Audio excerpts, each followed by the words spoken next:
19 Americans, all of them pro-democracy advocates, are being detained in Egypt and forced to stand trial. This after we gave the country an average of $2 billion a year in aid. Senator Rand Paul is calling for some strong measures to try and bring about their release.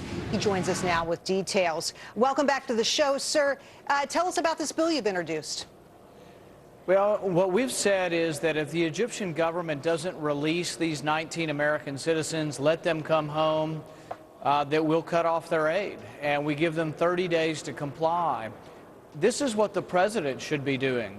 Instead, the president is advocating giving them more money. The president's budget this week wants to give $700 million additional dollars to Egypt and others who really are showing that they don't care too much for American values if they're holding people without a trial. Senator, you know, you say cut off the aid, and it seems to me pretty clear that if you cut off the aid, it's going to have a major impact. Egypt destabilized right now.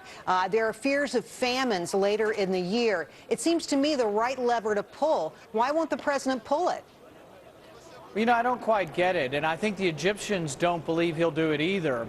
So when the Egyptians don't believe that America will ever cut off their aid, they sort of flaunt it and look at us and say, well, they'll give it to us anyway because they fear us, and so we'll give them the money. But really, we need to stand more firm, and so I have an amendment that would do this, but right now it looks like Gerri Reid's not even going to let a vote on it.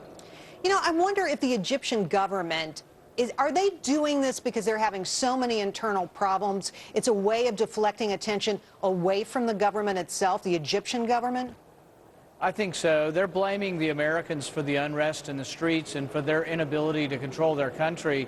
But really what they need to do is swiftly move on to presidential elections, and they need to embrace democracy. I mean, seems to have done very well in the West. I don't understand why they wouldn't want democracy. These American pro-democracy workers are all over the world, and they're left unmolested by most governments. But we actually have 3 of them that are so afraid of being used as puppets in show trials or political trials that they've actually taken refuge in our American embassy. And I just really think the Egyptian government, they've got a long history of being friendly to the West. They need to maintain friendly ties with America, and this would be a big mistake. This is a big mistake. You know what this reminds me of just a little bit is the hostage crisis with Jimmy Carter. And I don't know if you remember that, but boy, people were up in arms about that. The coverage on that, the media was all over the president. And yet, where is the outrage here? We have Americans who are being detained here. They are essentially hostages. Yeah, I think the story has been underplayed, and also the president's reaction to it. You know, really, if you want to lead our country and you want to show that America has the strength of will to protect its citizens, we shouldn't allow U.S. citizens to be held in a foreign country, particularly a foreign country that we give billions of dollars of aid to.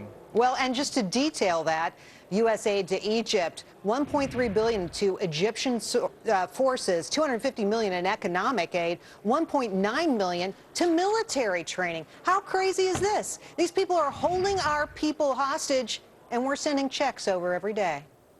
Yeah, and I really think my amendment could pass in the Senate, but you know how it is, it's tricky. Gerri Reid controls the agenda up here, and I think he fears that his support for this aid and the president's support for more foreign aid to Egypt won't sit well with the public. And here's the amazing thing about this. The American public, 77% of Americans think that we should be cutting back on foreign aid in general, but I guarantee it's close to 90% of Americans would say, let's not send it to countries that are holding our U.S. citizens hostage and won't let them leave the country. Well, Senator, I couldn't agree more. It's astonishing and appalling. This has been going on since December. We'll be keeping an eye on this. We appreciate your help with the story tonight. Thank you so much. Thank you. Thank you. Turning to the markets now.